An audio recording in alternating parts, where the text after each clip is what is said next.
Moscú, capital de Rusia y de la antigua Unión Soviética, es el centro de una de las redes ferroviarias más grandes del mundo.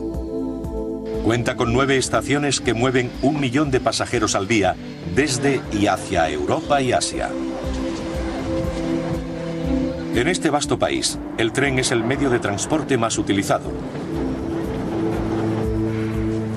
La estación de Yaroslavsky, construida en tiempos de Stalin, es la terminal más occidental del trayecto del tren más famoso del país, el Transiberiano. Hace 45 paradas en un viaje de 8 días, recorriendo 9.300 kilómetros a través de un continente sinónimo de gélidas temperaturas y terrenos intransitables. En su camino es todo lo que puede ser un tren: autobús escolar, taxi o un trabajo. Pero sobre todo es una conexión esencial para pueblos como Lizbianka, en los límites de la civilización en el corazón del Asia Central. Para quienes dependen de este tren, no hay nada de extraordinario en las vías y túneles abiertos en los acantilados de granito que se alzan 500 metros sobre el lago Baikal, donde el hielo permanece hasta mayo y las temperaturas alcanzan los 40 grados bajo cero en febrero. El tren está aquí desde 1905. Nadie recuerda la vida sin él. Como el latido del corazón, parece algo natural. Pero hace un siglo era impensable que un tren pudiera unir Europa y Asia. El terreno y el clima son traicioneros. La tarea era inmensa y el costo pasmoso, equivalente hoy a 40.000 millones de euros, casi el doble que el viaje del hombre a la Luna, para construir un ferrocarril a través de un terreno igual de inhóspito. A pesar de los obstáculos, a finales del siglo XIX era un imperativo nacional. A veces los mensajes, edictos y planes tardaban años en llegar a los confines del imperio. Sin líneas de comunicación, una buena red de telegrafía ni ferrocarril, Rusia estaba en clara desventaja. El país es el más extenso de la Tierra, desde San Petersburgo hasta el Pacífico, más ancho que Estados Unidos y Canadá juntos. Pero la unión con la capital eran caminos carreteros. Rusia necesitaba un ferrocarril para controlar sus vastos territorios en Asia. Había constantes rumores de que China planeaba invadir la desguarnecida frontera de Siberia.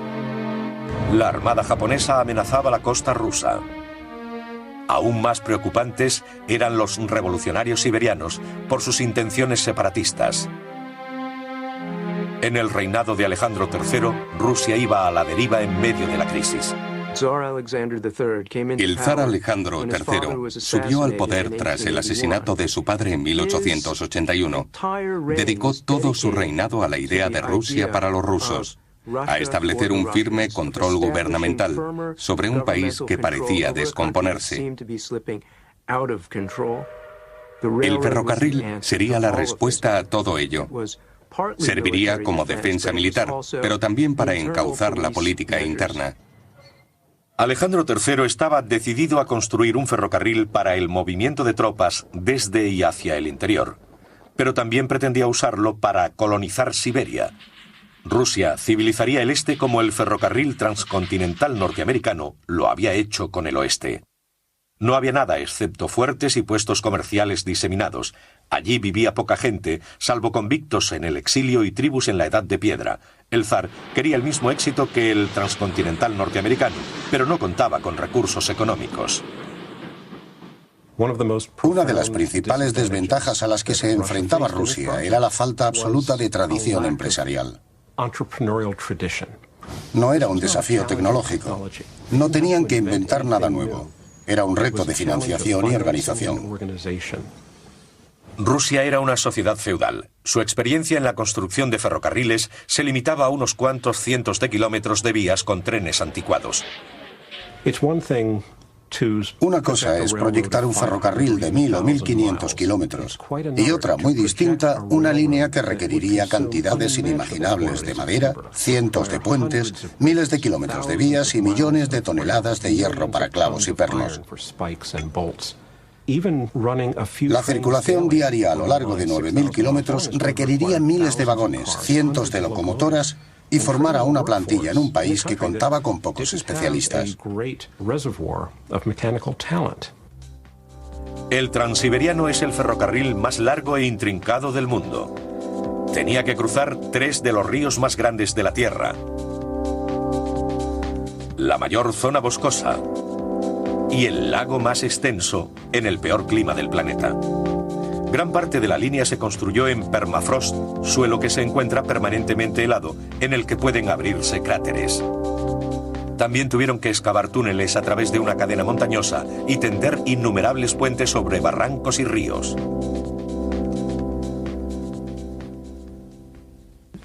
El Transiberiano fue una de las empresas más grandiosas del siglo XIX, quizá de toda la historia moderna. Fue la obra civil más costosa de la historia del mundo moderno.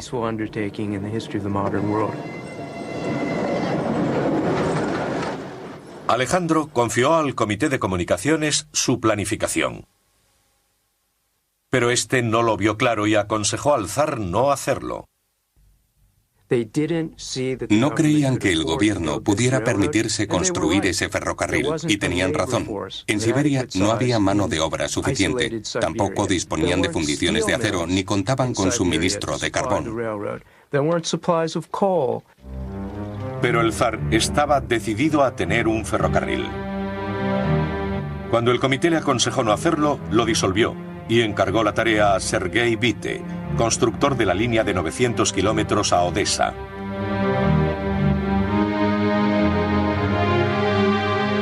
Pero el zar fue ingenuo al pensar que el genio real aseguraría el éxito.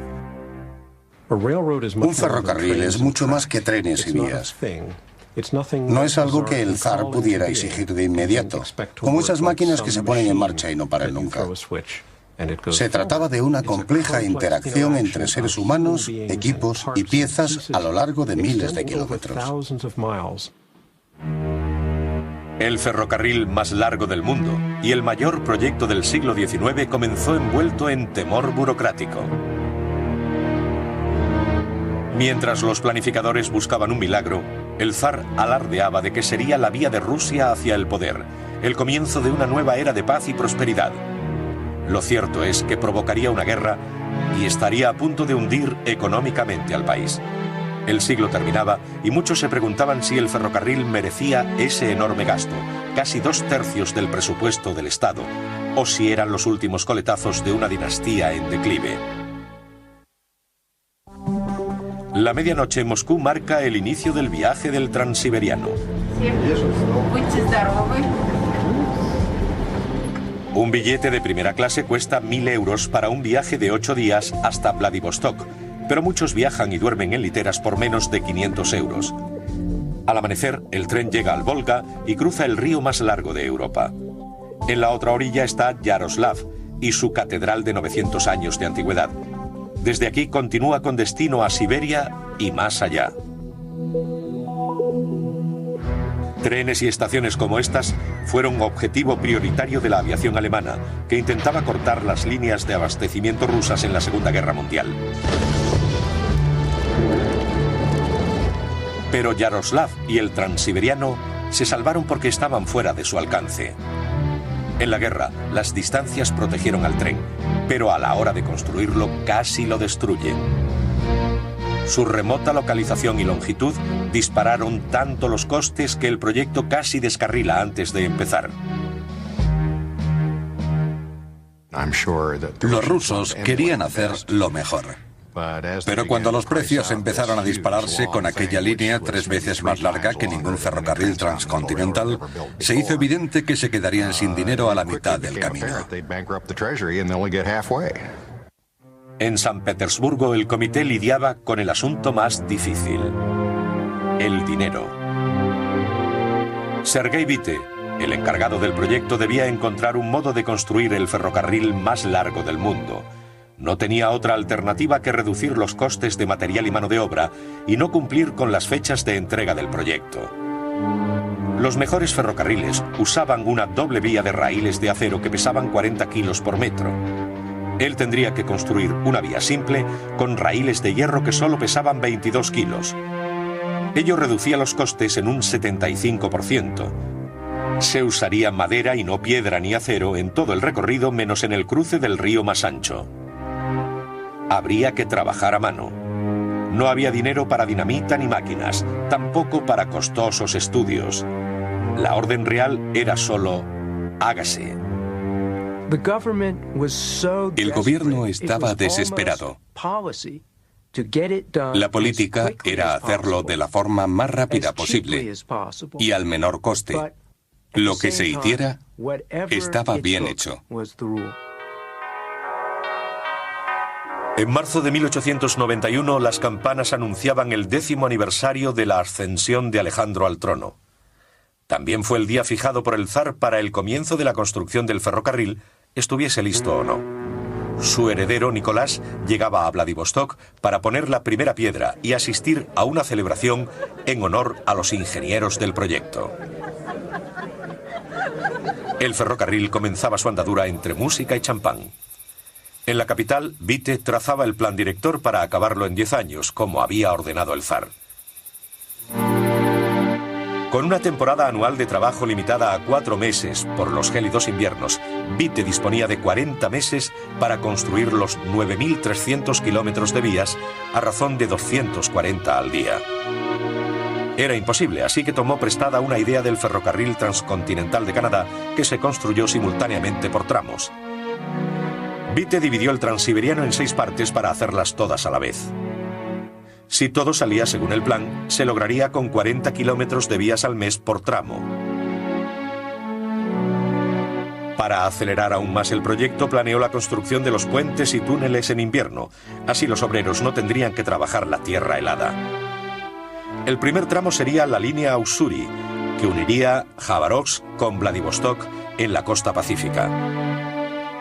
Era la conexión más urgente. El ejército necesitaba el tren para el transporte de tropas a la costa y defenderla de una posible invasión. Los barcos de abastecimiento llegaban tras 40 días de viaje desde el Báltico hasta el Pacífico. Había terribles retrasos, pero el auténtico problema era la mano de obra. Las tribus siberianas se negaban a trabajar. Llamaban al ferrocarril la cicatriz de hierro. Los encargados intentaban reclutar obreros en las ciudades rusas, pero a nadie le atraía la oferta de alojamiento y comida gratis y 12 míseros céntimos al día para trabajar en Siberia. El gobierno necesitaba hombres capaces. Cuando se construyó el ferrocarril transcontinental norteamericano, después de la Guerra Civil, había mucha demanda de empleo y los salarios no eran tan malos. Pero en Siberia no podían pagar mucho, así que terminaron reclutando prisioneros o gente muy necesitada. El grueso de la mano de obra eran condenados rusos. Iban descalzos en verano y pobremente vestidos en primavera y otoño. La cabeza afeitada delataba a los asesinos. También había hombres libres de China, Persia y Turquía. La paga era de 12 céntimos al día. Los canteros reclutados en Italia ganaban $1. Los hombres preferían comer y dormir a trabajar. La comida era espantosa. Los cocineros sacrificaban las bestias de carga ya demasiado débiles para hacer estofados de mula o caballo. Por la noche los hombres dormían en tiendas o barracones. Los presos eran encadenados a carretillas para evitar su huida. Con las primeras luces del amanecer, todo el mundo volvía a las vías hasta que oscurecía, normalmente a las 10 de la noche en las latitudes septentrionales de Siberia. La rutina solo se interrumpía con la suspensión invernal del trabajo hasta la primavera. El ferrocarril encontró el milagro que necesitaba en las cadenas de los prisioneros siberianos. Los enemigos del Estado se convirtieron en los constructores de su empresa más importante. La motivación residía en quitarles los grilletes y rebajar un día de condena por cada día de trabajo. Les pagaban bastante bien, no comían mal, y las condiciones de trabajo en el ferrocarril eran mucho mejores que la vida en la prisión. Con grilletes o sin ellos, los prisioneros se dejaban ver por la ciudad, causando la indignación del gobernador local por el tumulto que provocaban. Pero a los encargados del ferrocarril les preocupaba más la apremiante necesidad de mano de obra que su conducta.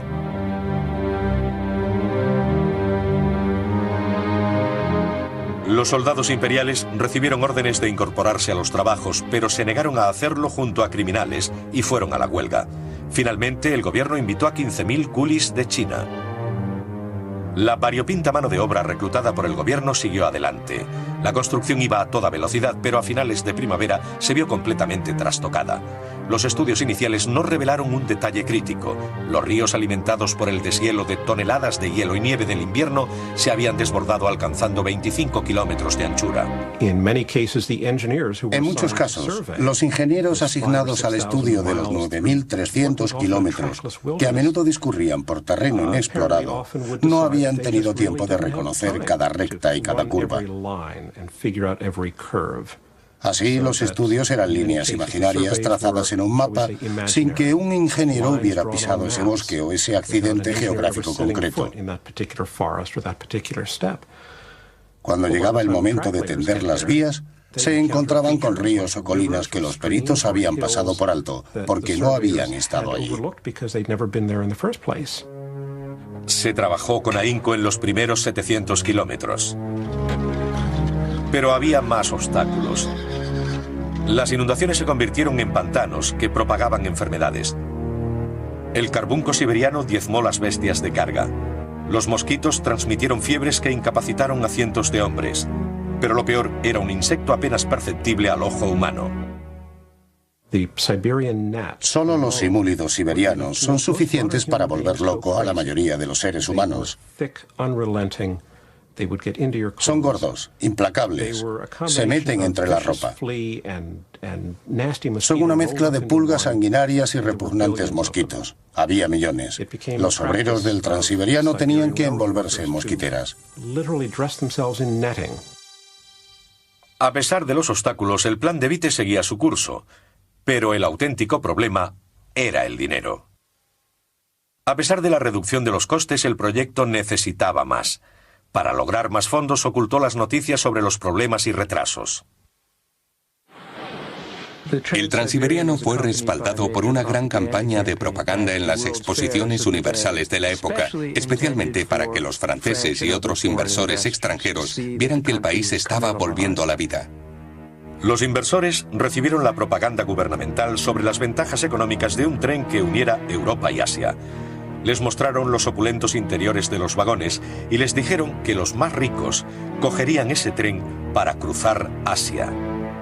No mencionaron que el ferrocarril lo construían reclusos con vías y traviesas de calidad inferior y que como mucho alcanzaría los 25 kilómetros por hora. El plan funcionó. Los franceses pusieron dinero, pero seguía sin ser suficiente. Witte ordenó al Tesoro imprimir tanto billete como necesitara el proyecto. Cualquiera que fuese la deuda, el ferrocarril se amortizaría. Witte solo tenía que terminarlo pronto.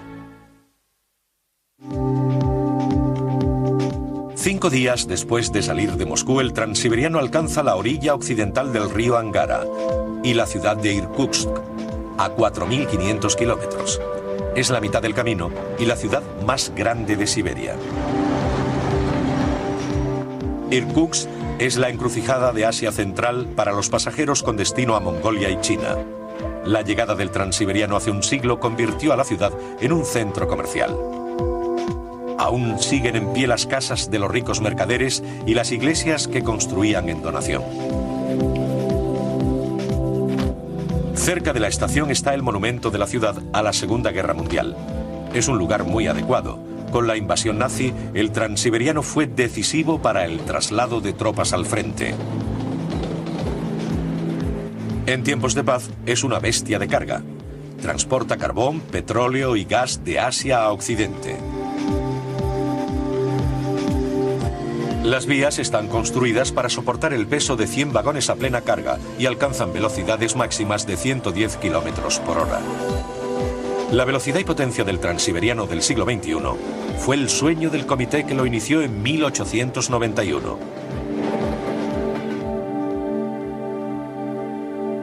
Para Sergei Witte, construir barato era una necesidad, hacerlo rápido una estrategia. Cuanto antes lo terminaran, antes ganarían el dinero y podrían mejorar las vías, que debían ser baratas por necesidad para cubrir 9.300 kilómetros. El eje de la estrategia era la construcción simultánea, trabajando en varios tramos al mismo tiempo. El mayor reto para cruzar la masa de tierra más grande del planeta no fue el propio terreno, sino el agua. El abastecimiento ideal para la construcción del ferrocarril sería desde los dos extremos. Los materiales llegarían sobre las vías que ya se hubieran montado. Era la mejor forma. Pero el Transiberiano se empezó por 6 puntos diferentes, así que tuvieron que hacerlo por barco, lo que significó subir hasta el Ártico y bajar por uno de los ríos. Los barcos tenían que dejar los materiales de construcción a los trabajadores en el este y el oeste, pero nunca fue así. El mar Ártico era un asesino, nada parecido a lo que el comité esperaba. La primera flota de suministros naufragó. Se perdieron cientos de miles de vías y toneladas de clavos. El accidente retrasó la construcción. 6 meses después de que comenzara el proyecto, ya iban con 2 años de retraso. Y se dejó de utilizar el mar Ártico para el suministro. El proyecto tendría que esperar a trenes de abastecimiento más lentos que viajaban sobre vías provisionales. El trabajo seguía su curso con retraso pero inexorable. 1 año después de la debacle en el mar Ártico, llegaron nuevos raíles. Los equipos del extremo occidental de Siberia avanzaron hacia el este a través de la estepa de Baravinskaya. En las extensiones de permafrost, los obreros hicieron innumerables hogueras para fundir el terreno helado y fijar las vías en suelo sólido. La dinamita hubiera facilitado las cosas, pero no estaba en el presupuesto. La tarea de la mayoría de los trabajadores siberianos era repetitiva y difícil. No tenían excavadoras de vapor ni acceso a las buenas herramientas de mano. Preparaban la tierra para las vías con palas de madera, rastrillos y picos pequeños. En algunos casos ni siquiera tenían vagonetas. Retiraban la tierra en carretillas de mano. El 11 de septiembre de 1894, 3 años y medio desde el inicio del proyecto, los obreros llegaban al río Ob, uno de los más largos del mundo. Mientras se pasaban los materiales a la otra orilla para seguir hacia el este, empezaron a trabajar los canteros. El puente iba tomando forma lentamente, con pilares de piedra y gruesos contrafuertes para desviar las toneladas de hielo que surcaban el río a 9 kilómetros por hora. Pero la sección superior se retrasó durante meses. Cada tramo de raíl, cada tuerca y tornillo del puente, cada pieza de metal tuvo que ser transportada desde talleres de Moscú, Varsovia y otras zonas de la Rusia europea. Las vigas, elementos y remaches del puente fueron embarcados en cientos de vagones y tardaron meses en llegar. Los trenes de suministro eran insoportablemente lentos. El puente se construyó en invierno. Fue un calendario implacable con fatales consecuencias. Hubo problemas al trabajar con tanto frío. Las manos se helaban incluso con guantes. Si tropezaban o perdían pie al hacer algo, no tenían dónde agarrarse o les fallaban las manos.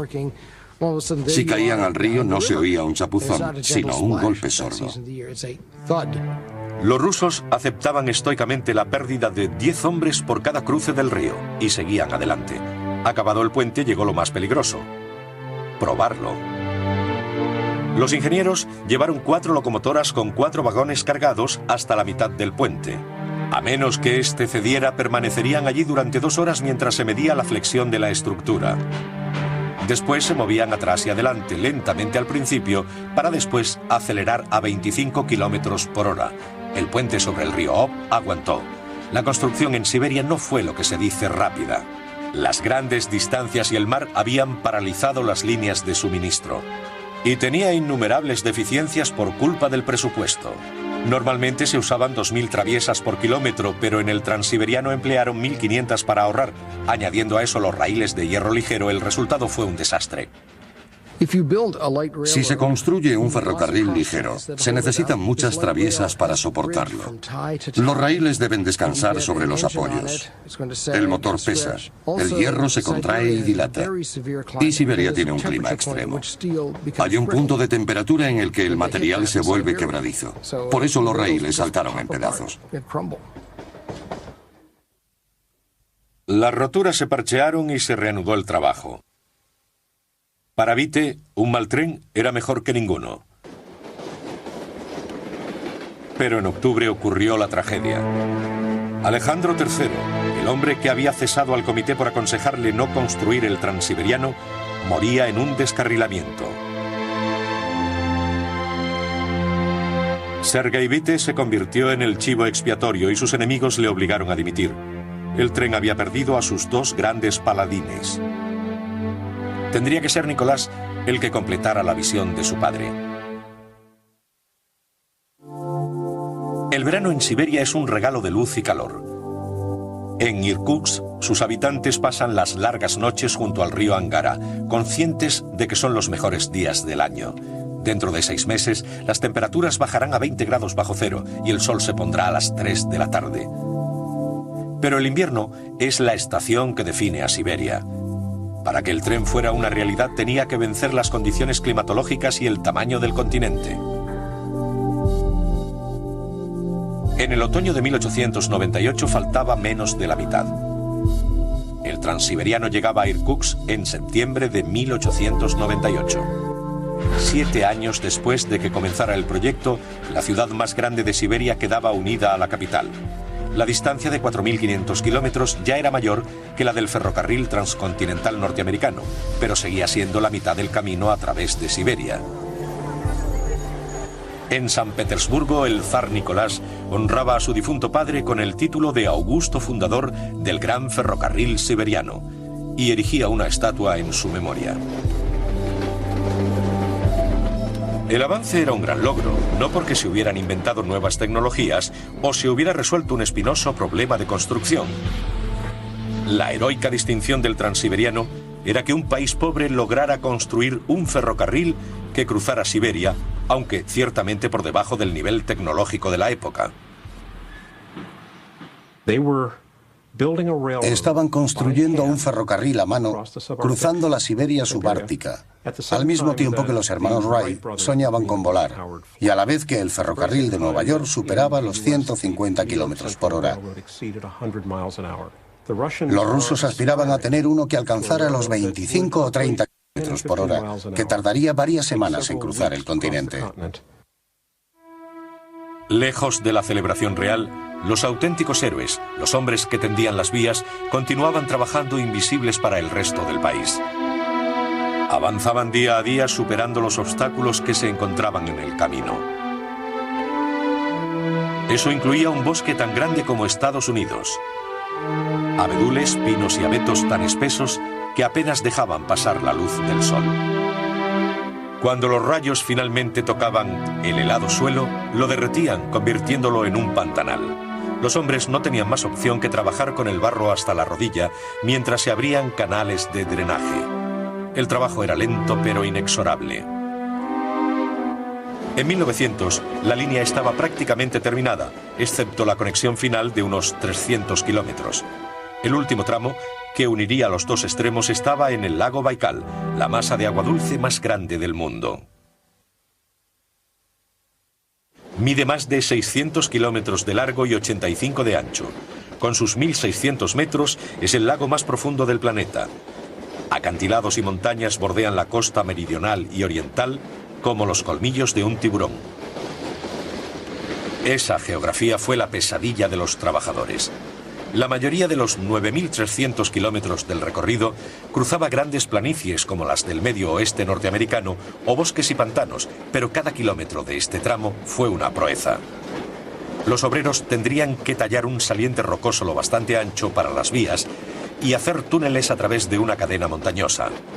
El coste ascendía a $15 millones, 6 veces más que un kilómetro normal.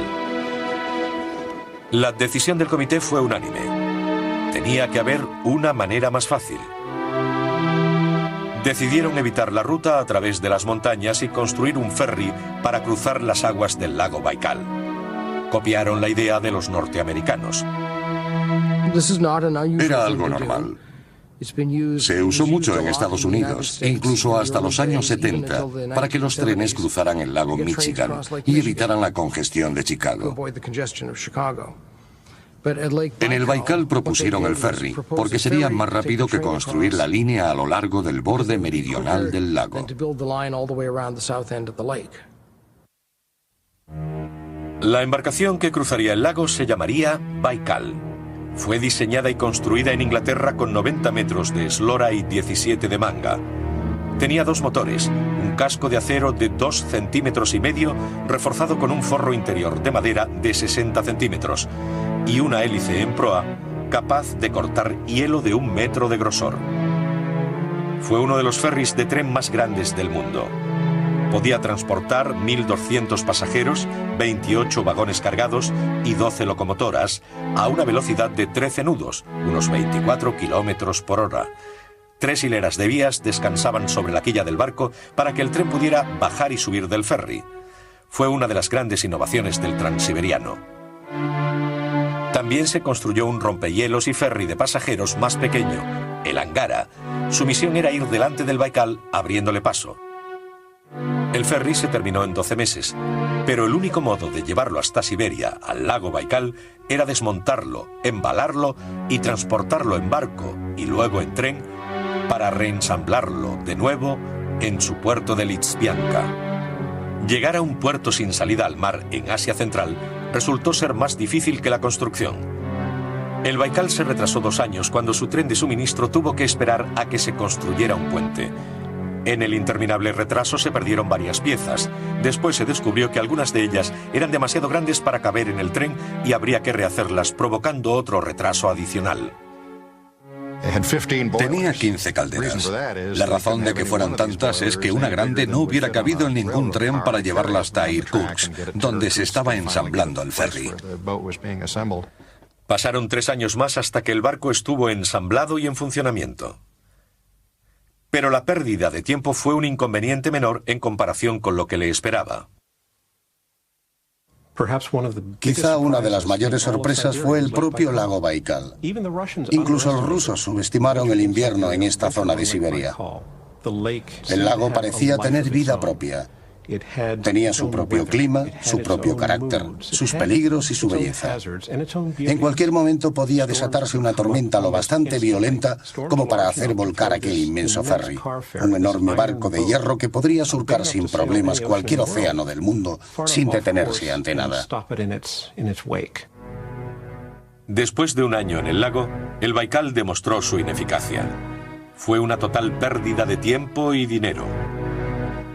En primavera, verano y otoño, las tormentas o la niebla le hacían refugiarse en puerto. En invierno, era incapaz de romper el hielo. Los hidrógrafos no habían hecho bien su trabajo. En invierno alcanzaba 3 metros de espesor, no 1. Desesperados, mandaron hombres para abrir paso al ferry cortando el hielo, pero todo fue inútil.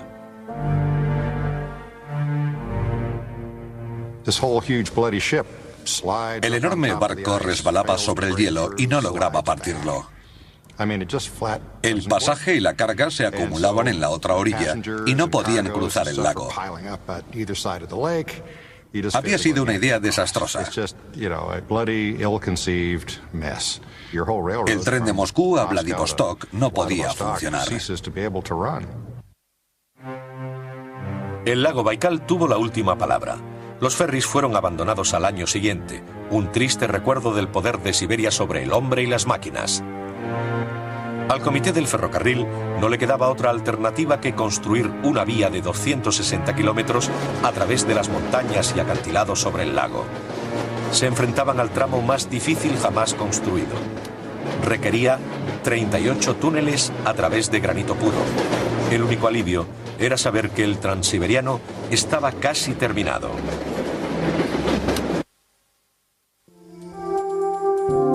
Vladivostok, la ciudad más oriental de Rusia, a 9.300 kilómetros y 8 usos horarios de Moscú. La base de la flota del Pacífico, aunque los buques se pasaran la vida anclados en la era posterior a la Guerra Fría. En tiempos soviéticos era una zona restringida. Nadie podía entrar o salir sin permiso del gobierno. Pero esos días terminaron. El Transiberiano alcanza Vladivostok sin ser inspeccionado por la policía secreta 8 días después de dejar la capital.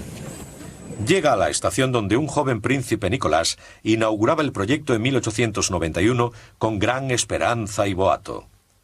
Una década después de que comenzara su construcción, el Transiberiano de nuevo levantaba expectativas con anticipación. Los obreros se preparaban para terminarlo, pero primero tendrían que sortear los acantilados y montañas, convirtiendo la roca en una vía férrea de 260 kilómetros. Este tramo superaba cualquiera de los desafíos a los que se habían enfrentado en Estados Unidos. No solo era más difícil por el entorno, además no contaban con el novedoso equipo de los norteamericanos. La construcción más difícil del Transiberiano y de cualquier otro ferrocarril tendría que depender de la fuerza bruta, la determinación y las herramientas manuales.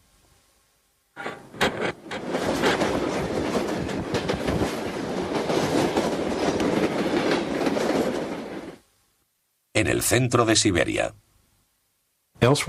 A principios del siglo XX, hacer túneles se consideraba una obra de alta tecnología en todo el mundo. Había martillos neumáticos, explosivos o tuneladoras inventadas en Europa y Estados Unidos, que incluso funcionaban bien en roca viva. Rusia construyó sus túneles de la manera más dura, a la antigua, con taladros manuales, con hombres trabajando con martillos en el interior de tumbas rocosas, abriendo agujeros en los que metían cartuchos de dinamita, prendían la mecha y salían corriendo. Así se hacían los túneles en 1850, pero es que ya estaban en el siglo XX.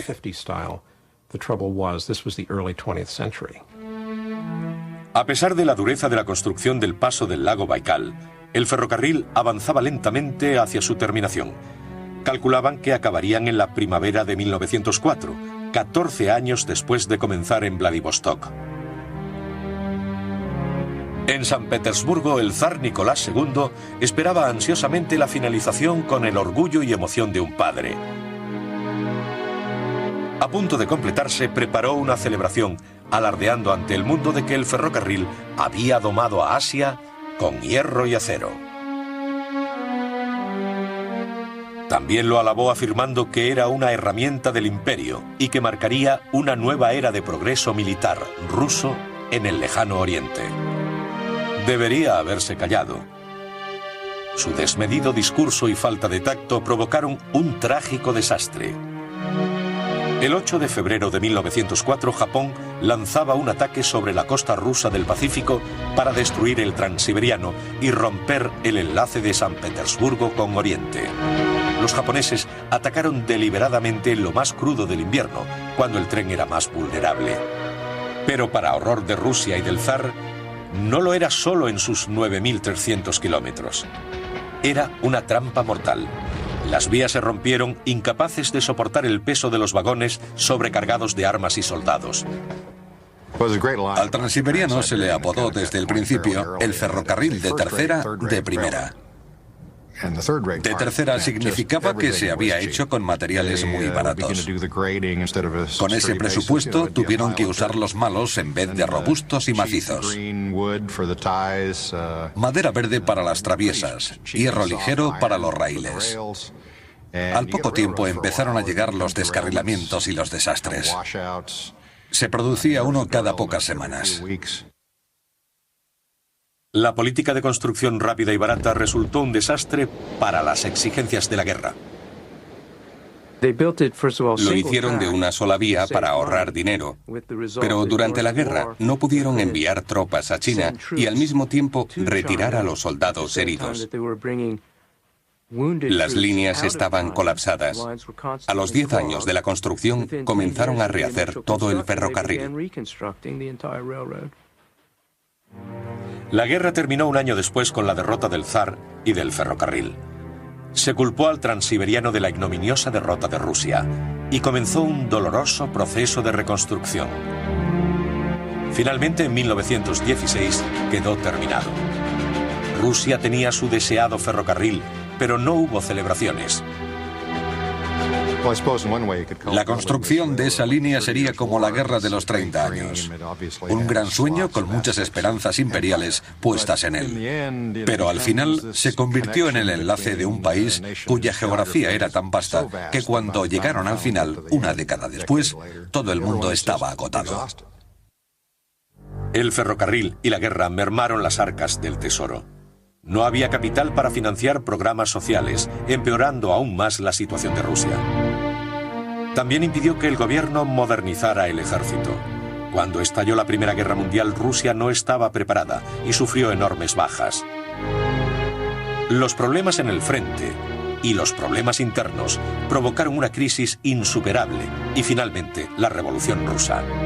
La promesa de que el Transiberiano llevaría paz y prosperidad, usada para justificar un ambicioso proyecto, quedó en nada.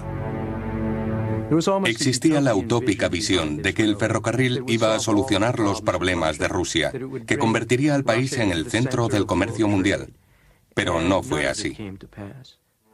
Nicolás II, que puso orgulloso su primera piedra, vio San Petersburgo por última vez desde la ventanilla del tren. Al abrigo de la oscuridad, el Transiberiano, la esperanza de la familia Romanov, llevaba a Nicolás II a su muerte en Siberia. En los años siguientes, el destartalado tren del zar se convirtió en un potente ferrocarril cuando hubo tiempo y dinero para mejorarlo. En la guerra civil rusa, los comunistas usaron el Transiberiano para consolidar su poder por todo el país. Durante la Segunda Guerra Mundial, llevó a los soldados al frente cambiando el curso del conflicto. En los años 50, la fuerza industrial de la Unión Soviética convirtió al ferrocarril en una obra de vanguardia. Al final de la década, los comunistas mejoraron el Transiberiano con raíles de acero, nuevas traviesas, puentes y una segunda vía. El resultado es uno de los ferrocarriles más resistentes del mundo. Fue un proyecto difícil, hecho a mano, ganado con esfuerzo, y que se cobró tiempo, dinero y sangre. El ferrocarril deseado por el zar se había hecho realidad un siglo después de iniciarse los trabajos. Una reliquia de un tiempo pasado en el que el esfuerzo humano, más que cualquier otra cosa, triunfó en la construcción de la línea férrea más larga del mundo a través de una naturaleza hostil.